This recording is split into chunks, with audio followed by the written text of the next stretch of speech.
Oh my goodness. Welcome to another Eurovision for Real podcast. I'm your host, Alesia Michelle, and I'm excited because today's going to be all about Junior Eurovision. And y'all know I have feels about Junior Eurovision. It's interesting because I feel like I say this every year and I still get people in my comments on YouTube like, where are the junior reactions? Where's your reactions? And I deeply believe that the children should enjoy themselves. They don't need people doing reaction videos of even kind of, I think, commentary adjacent. You know what I mean? I think there's a playing field there. Yes, there are going to be songs that people are like, "Oh, I like this. I don't really love this song that much." But I don't want to like pollute the waters with like my adult thoughts for Junior. Like, I just think the show should happen. We should enjoy ourselves. We should have the party that Junior is. You know what I'm saying? Like, that's my general feeling. And also, this is the Eurovision for Real podcast, so I have to keep it real. This is the Eurovision for Real podcast. Okay. And so, what that means by me saying this is the Eurovision for Real podcast is over here, we keep it real. And I'm going to keep it real. I feel like some people want me to react to Junior Eurovision just so they can attempt to attack me. Just so they can be like, how could you say this about this child? Like, I know how some of y'all are. And I'm like, y'all not about to set me up, not on this internet. So I am so happy that you decided to hop into the Eurovision for Real podcast. I hope you are already following it. I am not alone today. I'm bringing in my junior expert, EurovisionFam person, Augusto. But before we get into the intros and everything like that, I love a theme song. So we're gonna do the theme song.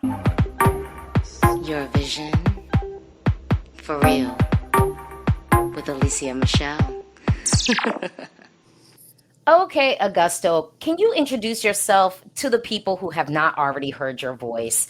And of course, you have to tell us where you're hailing from and how the weather is. Okay.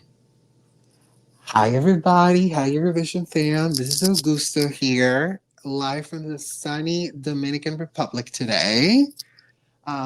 Today we're having great weather to be November. Thank goodness.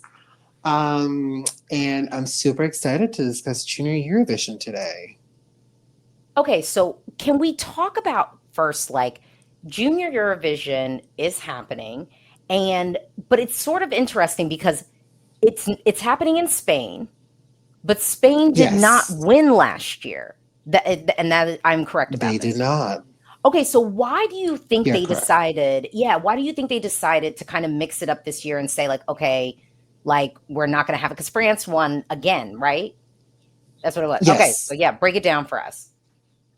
So, the EBU has a rule for Junior Eurovision just to decrease the pressure on the children participating, that it is not mandatory for the host country, for the winning country of the year before, to host it the following year. So, at the beginning, during the 2000s, most of the host cities were pre-selected up to 2 to 3 years before they hosted the event. Like in 2004, they had a mishap. It was going to be in the UK. Norway came in at the last minute. Um, and then Belgium, Romania were already pre selected. The Netherlands, when they first hosted, also pre selected years before, and so on. Most recently, the last couple of times that the host country has declined to do the gig the year following. Italy, when they won in 2014, they declined it. Bulgaria, who came in second, stepped up and did host a show. And then when Belarus hosted in 2018, they were announced a year ahead that they were going to be hosting the 2018 contest. And now, after France won 2 years in a row, they were like, oops, my bad. Someone, we cannot host it this year. We already have too many commitments. Who can step in? And the EBU contacted Spain's RTVE, and they said, "Okay, let's go, let's do it." So RTVE's head of delegation, Ana Maria Bordas, announced the host city to be Madrid back in May during the Eurovision finals. And we've known the venue since May. It's going to be Caja Mágica, a medium sized arena in Madrid. Has a capacity for about uh, 10 to 12,000 people, if not mistaken. The crowd expected for Junior Eurovision is about 6,000 people. Because they reduced it a little bit. It's going to be hosted by Ruth Lorenzo, who represented Spain in 2014, actor Marc Clotet, and Melanie Garcia, who was the junior representative for Spain in 2019, the year they came back to JESC following a 10 plus year absence. We're having 17 countries visiting Madrid this year, and we're having a pretty amazing competition this year, I must say. Okay, so that breakdown was everything I needed to know. I want to know, like, is there any of that sort of drama and a little bit of that negative cloud that we had over Eurovision 2024? Is that showing up in any ways? Does it feel like for Junior this year? Because I mean, we're still 2024, or are folks kind of keeping it a little bit separate? What are you seeing? It is separate. One, because we're speaking of children. This is different. The country that everyone has beef with is not here. So they're not clouding the environment. Um, and again, we're speaking of children. People tame it down a little bit. We keep it cool and classy, except on X, where people go a little too unhinged and a little too passionate for their favorites. But that's a different discussion amongst the fandom. But when it comes to that environment that we felt back in the spring for Eurovision, no, it's not rolled over here. Okay, so no one's talking about boycotts or anything like that. Like folks are still being encouraged to vote for the children. Okay. Exactly. Okay. Well, I want to know. I mean, you've already heard some of these songs. Like, what countries are like the front runners this year? And then maybe what's a country that you feel like at Junior could surprise? Like maybe folks like a little sleeper sensation. Okay. Okay. So when it comes to those countries that I do see as front runners this year, is an interesting mix because they are pretty decent performers the last few years. We're speaking of Ukraine, we're speaking of Portugal, we're speaking of Spain, and the two biggest, the two stakeholders of the late 2010s, early 2020s of Junior Eurovision, Armenia and France. That's it. Okay. Those Okay. five are there. All right. Which country might surprise, in my opinion? Georgia. Okay. I The feel like country that I've has won. heard no, but I feel like I have heard a lot about Georgia in particular at Junior. People talk a lot about Georgia at Junior, and that's a little bit of the contrast because we know Georgia, has had a harder time recently at Eurovision qualifying. Obviously, we know they qualified this past year. Remains to be seen what they'll be able to kind of muster up. But I've always heard good things about, the Georgian singers, like these children.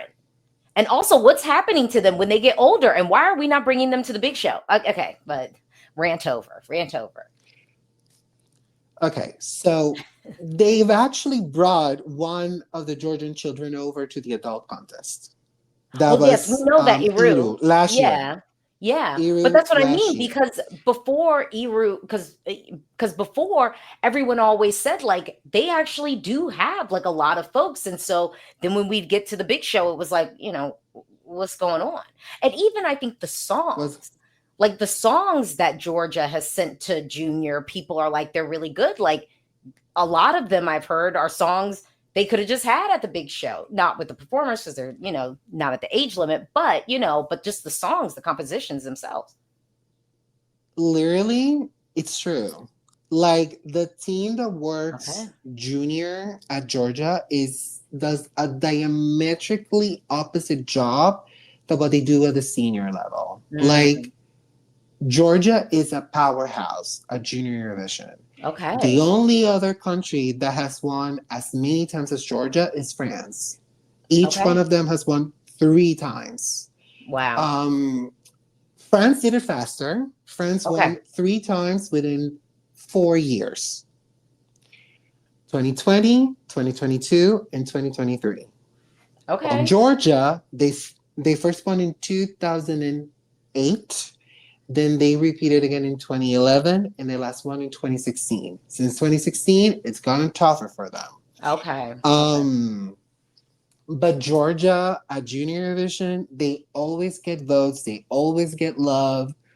Um, but yeah, they are powerhouse. So for me this year, a lot of people are falling when it comes to the ballads, the slower songs. Everyone is loving Portugal, but for me, the sleeper overall of the group is going to be Georgia because the Okay. song is beautiful. It's Portugal's direct rival, point blank. Okay. Okay. And the Georgian kids, when they sing ballads, they slay. Okay. Okay. I'm Case I'm in all in. point, case in point, 2016. They came with a ballad, another country that wanted to win, but they came through with a ballad that year and they Mm. slayed. Okay. Okay. All right. So, okay, Augusto. I think there are some people who don't I mean, obviously we know the viewership for the big show is larger than the share of folks who tune in to Junior. Why should people watch Junior Eurovision? One, just to have fun and enjoy the young talent of Europe that is rising. Mhm. And also, it's much shorter. It's about 2 hours, 15 minutes, 2.5 hours tops. Does not exceed that length. Usually, it's more laid back, funnier, gives you a little bit of kitsch in between, but very kid friendly kitsch. If you know what Okay. Okay. if I'm Yes. explaining myself. Yes, we want Um, it's a family show. Family show, y'all. It's a it's a family show, and if you need entertainment on a Saturday, Sunday afternoon, Junior Eurovision is great. It's easy Okay. to watch, fun, light. It's not as heavy, definitely. Can I tell you something crazy?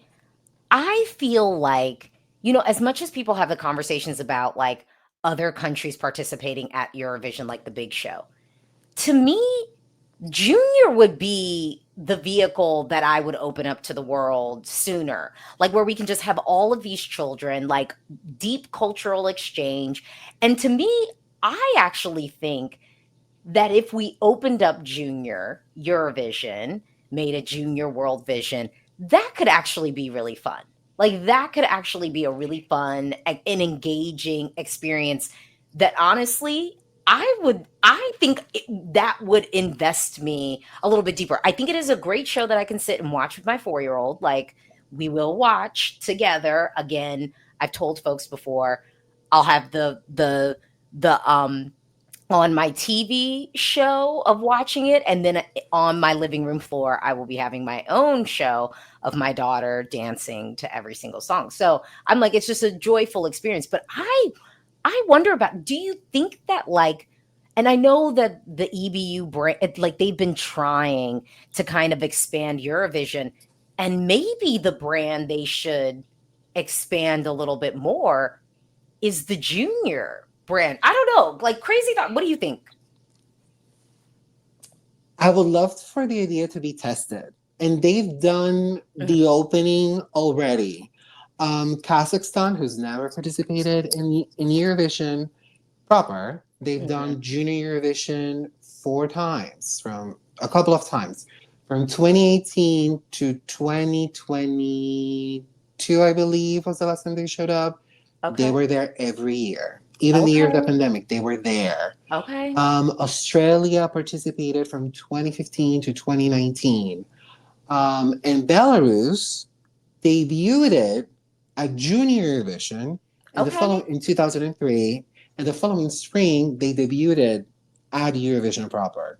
So it's always been a vehicle of expansion because it's easier for the EBU to adapt things to junior. And since Okay. nowadays it's a worldwide online vote and countries can vote for them, and people from from one country can also vote for their own Got it. Got contestant it. at junior during the two voting windows that they open, and it's also Mm-hmm. um, a free voting participation online.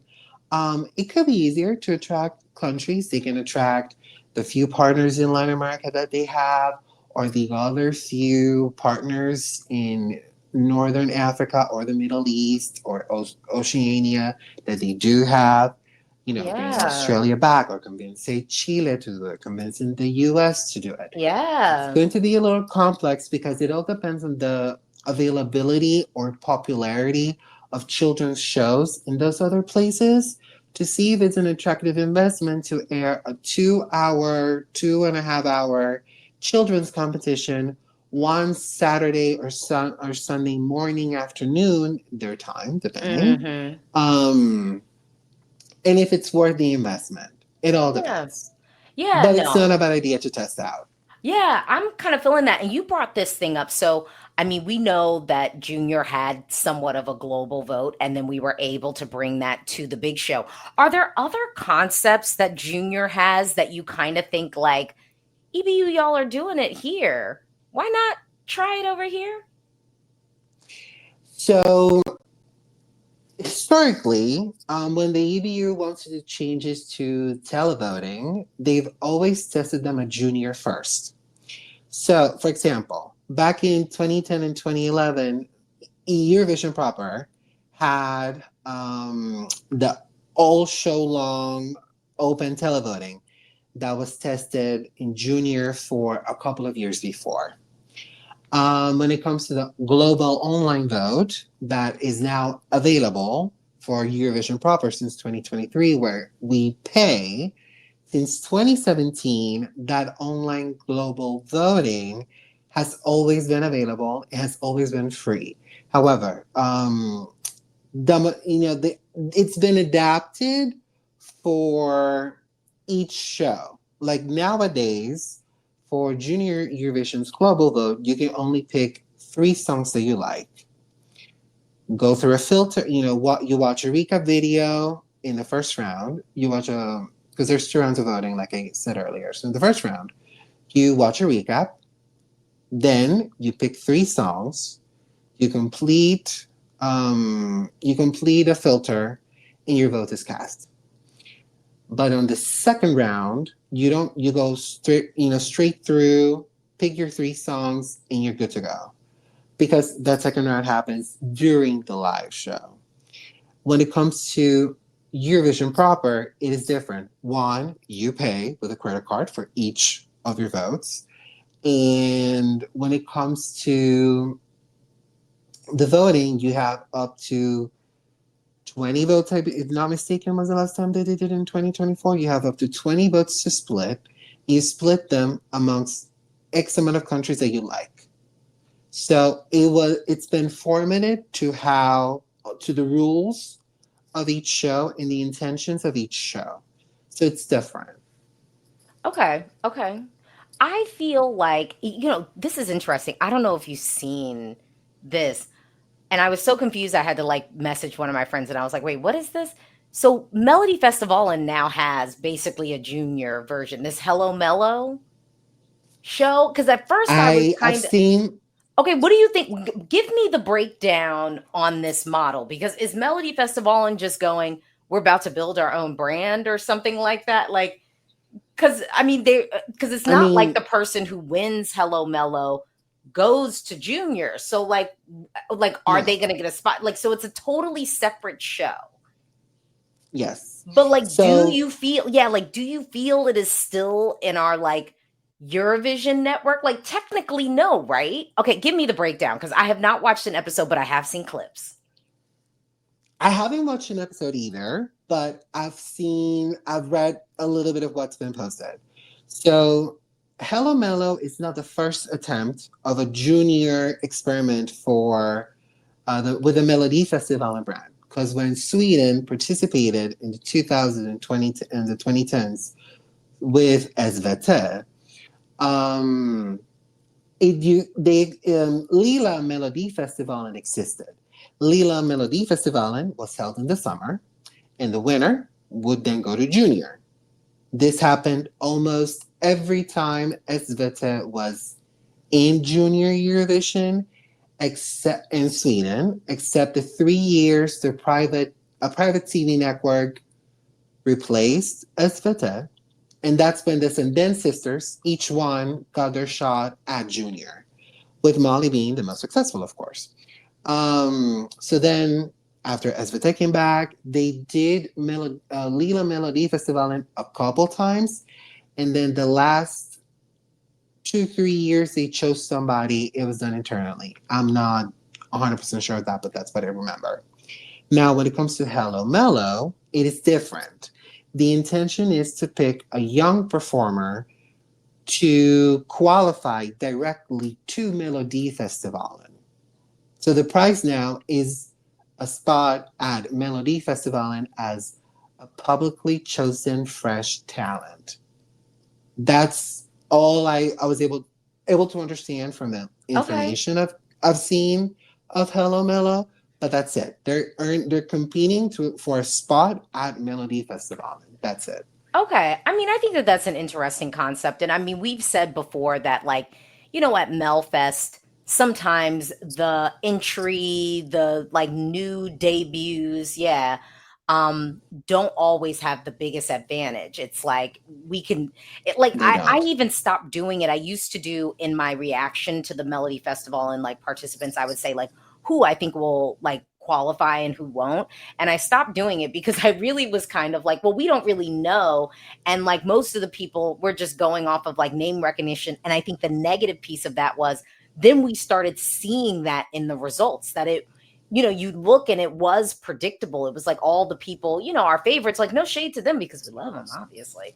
But it was like real easy and it lost a little bit of the mystery and the surprise. So I do think that this is a good option to kind of try and figure out how to generate a little bit more buzz for those like debuts that we may get. Correct. So I think that that's maybe not a bad idea. But oh my goodness, okay, we have broken down Junior Eurovision. It's interesting, Augusto, and Yes. and I needed this breakdown. I really, really did need this breakdown because I'm feeling like Eurovision. I feel like the news is a little bit dry. Like maybe I'm crazy, but I feel like it's still dry. But I will say I'm gearing up for Estilau because I am going to be watching Estilau this year. I decided I was going to come back to them. Montenegro, we'll have them, and then we get Feek. But I'm saying but I feel like the EBU Eurovision news is a little slow right now. Is it just me? How is it feeling on your pockets of the internet? Because I'm not really on Twitter like I used to be. I mean, I'm still on Twitter quite actively. And for the little things that I see that are not politics related, um, yes, information is slow. Like recently, we got a confirmation of the Netherlands, Australia, and Poland in that order. The Benidorm, we're recording this days prior. The Benidorm Fest artists are expected to be announced. Hmm. It was moved to a couple of days after the recording of this episode, because of the current situation in Valencia, Spain, with the Hmm. flooding and the victims. Out of respect, they've rescheduled a few things. Hmm. Hmm. Even Junior Eurovision has been slightly impacted by the situation, as the welcome event has been downscaled a little bit. It's going to Hmm. be a little more simple with less coverage out of respect of the victims. Junior Eurovision has not been altered because of the situation, since it's a big commitment and a lot of people are involved, and it's it's too much of a commitment to reschedule, Okay. basically. Got it. And for fairness, we need to be more understanding of everything that is going on. But otherwise, after Montenegro and Fake, we are dry. Like no other internal selections have been announced Mm-hmm. since September. Like Yeah. we are 2 months dry of names, Yeah. literally. Yeah. Um, we just got confirmation that Slovenia is bringing EMA back. Yeah. Germany's going to Castings are have, happening. well, I was going to say Germany, we A know they're going new to have a national final. And then Estilau, which actually maybe they won't break my heart this year because we just have one big show, which I do appreciate because we be losing gems in them semis. And so I'm happy that that's not going to occur. Yeah. I mean, I think like, I feel like we need at least maybe like the host of Eurovision. Like maybe that's just the announcement we need. and Like give us a little Christmas gift of the host for Eurovision 2025. Like that'd be a nice way to like sort of ding, just hear those sleigh bells exactly. ringing. Right. Okay. I All right. Well, agree. yeah. All right. Okay. So well, EBU. That's all I want for Christmas is the host Of announcement Eurovision. for Eurovision 2025. Well, thank you so Or much. even, Oh wait. but Okay. let me say one final couple things. Yeah. One, Eurovision, this podcast is going to be dropped the week of Junior Eurovision. So you better tune in Saturday, November 16th for the US East Coast is going to be at noon. Yes. If you are in the Atlantic time zone, like Dominican Republic, Chile, etc., we'll start around 1 p.m. To our listeners in Europe, 6 o'clock Central European Hmm. time. You will be able to vote 2 times. One beginning on Friday afternoon, Europe time, for about under 28 hours, Okay. as Okay. the website is going to close just before the show begins. It will reopen on Saturday the 16th during the show after all performances have taken place for about 15-20 minutes, and that's it. And then we get the results. And watch Junior Eurovision, support the upcoming young talent of Europe, Yes. Yes. and let's have fun. Yes. Thank you so much, Augusto. We gave you so much information, and I've got another thing that I have to fill y'all in on. There is so much misinformation, disinfo out there on women's health, fibroids in particular, especially for women of color. You don't have to subscribe to that fake news. You don't, because there's so much misinformation. And I think it's so easy to get like scared of going to the doctor and finding out this information. But look, you can do your research and connect with physicians like Dr. Will at Horizon Vascular Specialists. Visit horizonfibroids.com or get connected to him on Instagram at the fibroid doc underscore MD. That's for all of my ladies listening, my ladies with your uterine health. I know that sounds really, really morbid, but come on, we got to talk about this stuff. We got to remove the mystique of all of these things because your health is so important to you. Thank you so much for listening to the Eurovision for Real podcast. Thank you to my guests from Eurovision Fam. That is You're welcome. Thank you EurovisionFam.com. for having me. Yes, Augusto. Okay. And if y'all haven't already decided to follow this podcast, I don't know what you're waiting for. We have so much news and info coming for you. Thank you for listening. Bye.